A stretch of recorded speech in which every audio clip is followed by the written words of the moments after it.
What's up everyone, it's Dave Stone with another exciting episode of Develop Awesome Skills, where I'm committed to providing inspirational and practical ways for you to transform your life and the world around you by planting fruit and medicinal trees. And today, once again, we're talking about my favorite medicinal tree, Moringa, and I'm going to give you an update on this Moringa bed, the intensive planting Moringa bed. It's looking really, really good. It is June 3rd right now, and this bed is looking awesome. I'm not exactly sure how long it's been since I planted these. I'm gonna have to look back at the videos and then I'm gonna put it right here on the screen how long it's been since I planted them. So they're doing really well. They came from seed, and I'm gonna flip this camera around and I'm gonna show you a little bit more about what I did here and a little bit closer up on these Moringas. All of the Moringas that came up, that stayed alive over winter, are in the back row there, and they're actually quite tall. So I planted all these from seed, and there was a whole bunch that didn't come up. There was some pockets that didn't come up. And so I reseeded out those pockets with some more Moringas that are all coming up in there. This whole side on the east side of this box all came up. And I don't know, it's a nice side. The east side of anything is a really nice place for something to come up. Check out some of these trunks. You know, they're nice and strong. Nice and strong trunks. So down in here, looking really good. I'm putting some cardboard down right here to try to prevent some of this Bermuda grass. It's just loving it over here. And we'll see what happens. I just kind of pick it out of the garden when I see it in here. But everything's doing so well. They're looking really, really good. And look at this guy. It's got two stalks coming up. Nice and tall, beautiful new growth. It's growing so fast it doesn't know what to do. And then this is the tall one, the strongest one over winter that just took off. It's doing so well. Some of my YouTube fans asked me if I was going to thin this out. And oh, nice, the water's coming on. But I'm not going to thin this out. I'm actually just going to let them do their thing. This is an intensive bed test, so I want to see how Moringas do growing really close together.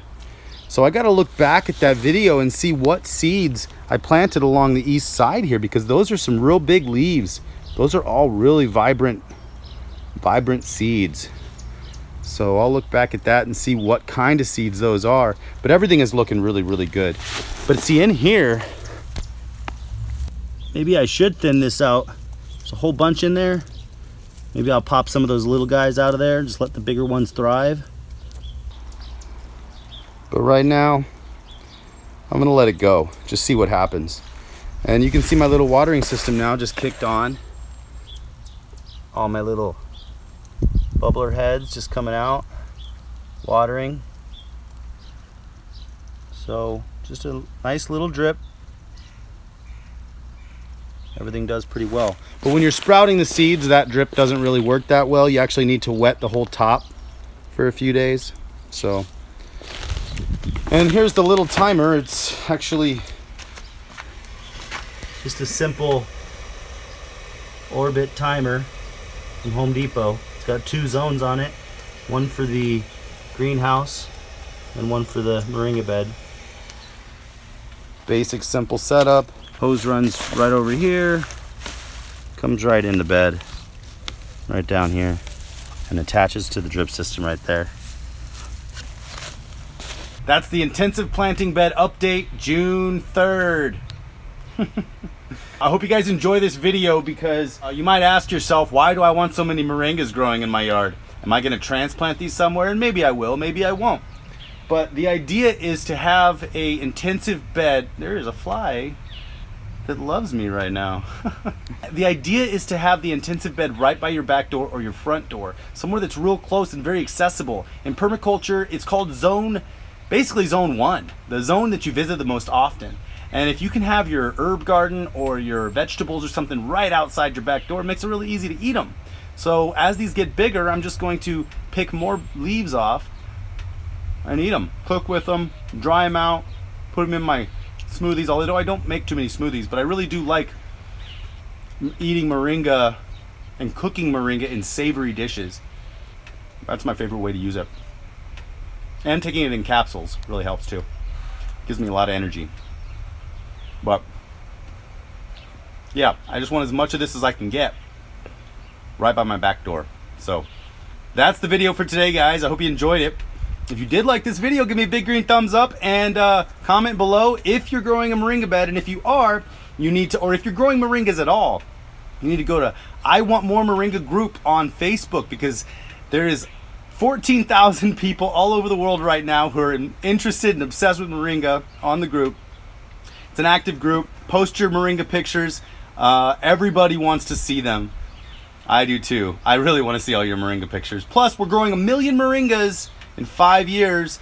I'm working on some really cool initiatives that I can't wait to bring to you guys about planting more moringas. So we're planting 1 million moringas in 5 years, and I think we're going to make it happen. Join the I Want More Moringa group on Facebook.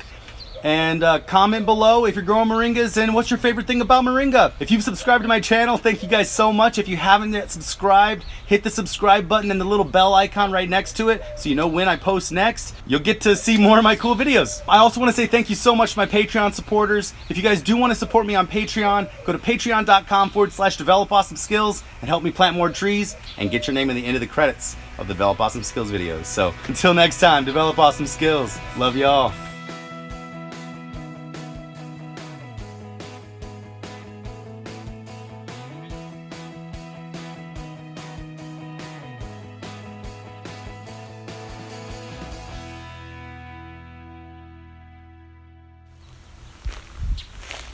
And this is the misting system that turns on right after the moringas get watered. And we gotta tie this down here. But it works really well, and I have so many spaghetti squash coming in over there. I can't wait to show you, but I'm gonna get wet if I do right now. So trust me on this. There's some grapes. I'm gonna do an update on those grapes too at some point. But enjoy the mist.